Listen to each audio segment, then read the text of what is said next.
Ar žiūrėjote šių metų Paryžiaus olimpinės? Drąsiai. Kuris sporto šaka labiausiai jūs nustebino? Krepšinis. Kurią komandą palaikėt? Aišku, kad Amerika. Tai patenkinti, kad laimėjo? LeBronas Jamesas. Super, ačiū. Stebėjote Paryžiaus olimpinės? Taip.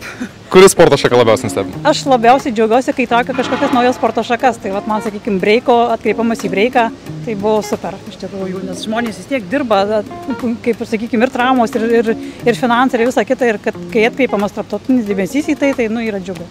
O palaikėte Lietuvę tikriausiai? Be abejo, kad taip. Ar nusivylėte, kad užėmė tik antrą vietą? Na, kaip sakant, sportas neseksas, gerai dviem nebus. Tai ar žiūrėjote šių metų Paryžiaus olimpinės žaidynės? Ne. Tik atidarimą. Tik atidarimą? O kodėl nežiūrėjote?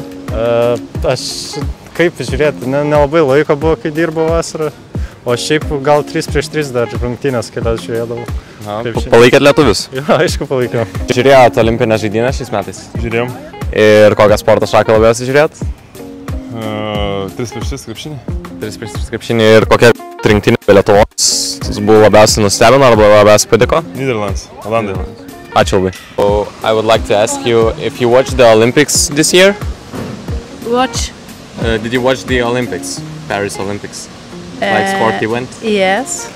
And what sport was the most favorite for you to watch? Handball. Handball? Yes. Nice. Okay, thank you very much. Thank you.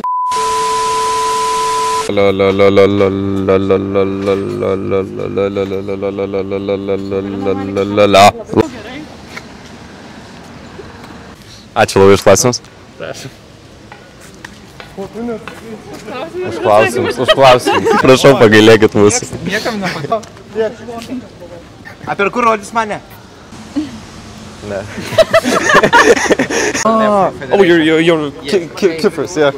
Cyprus. Kipras, Cyprus, aš neatsimenu. Sveiki.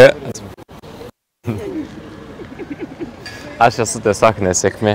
Tai tada tu,